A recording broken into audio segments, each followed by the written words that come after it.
training session for our 3 otters this afternoon. Now let me go ahead and introduce you to the girls.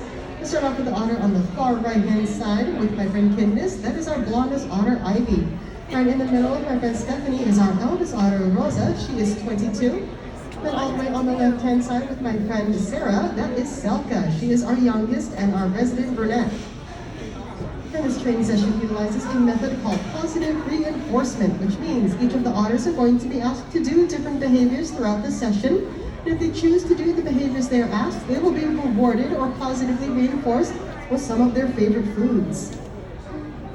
And this is one of many training sessions we will do with our otters every single day, and for a couple of reasons.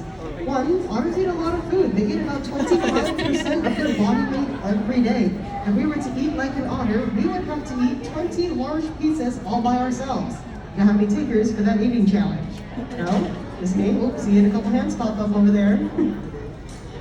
But pizza's not on the menu for otters. Instead, they feed on a wide variety of shellfish and invertebrates out in the wild, animals without a backbone and a really hard shell.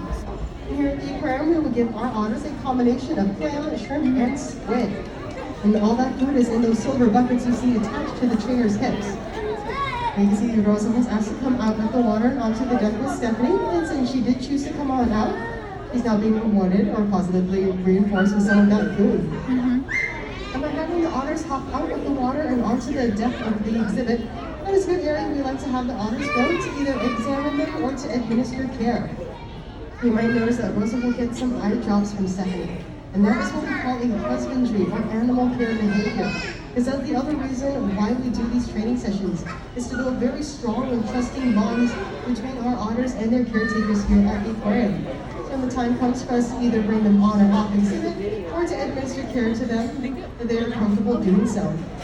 Imagine being Actually, with Sarah and Selka, she's actually doing this training session with Selka to build that relationship, since Sarah is one of our newest otter trainers here at the aquarium.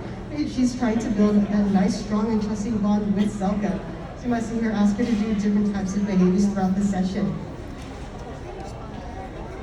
There we go, we see Rosa getting those eye drops on the deck there, and we see that she's touching her nose to Stephanie's hand, or to that blue and white buoy on the stick.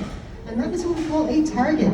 Each of the otters has been trained to touch their nose or to follow those targets throughout the exhibit. And by having the otters do that target behavior, that allows us to have them hold different positions so we can either administer care or examine them. And those targets can vary. Those targets can either be that blue and white buoy on a stick or even the trainer's hand like this. You can see Selka was asked to go inside the otter spot, that little pool on the deck there. If you look up at the monitors, you can actually see the camera that is pointed at the little otter spot. And by having the otters go in there, that is also another good area we like to have them go to either examine them or to administer care. I did mention the food that we give our otters here at the aquarium, and you will notice that we are giving them food without any shells on them. That is because we learned the hard way that whenever we did give the otters their food with the shell still on, like those clams and even crab, out in the wild, otters are tool users, and we learned the hard way that whenever they did get those shells, their favorite tool ended up being the exhibit windows you're looking through.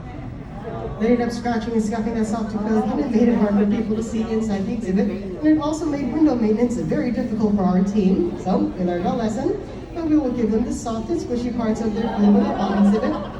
But we still want them to practice that natural foraging and feeding behavior that they would have out in the wild. And we will do that by giving them something called enrichments. And enrichments are things we do for the otters to keep them both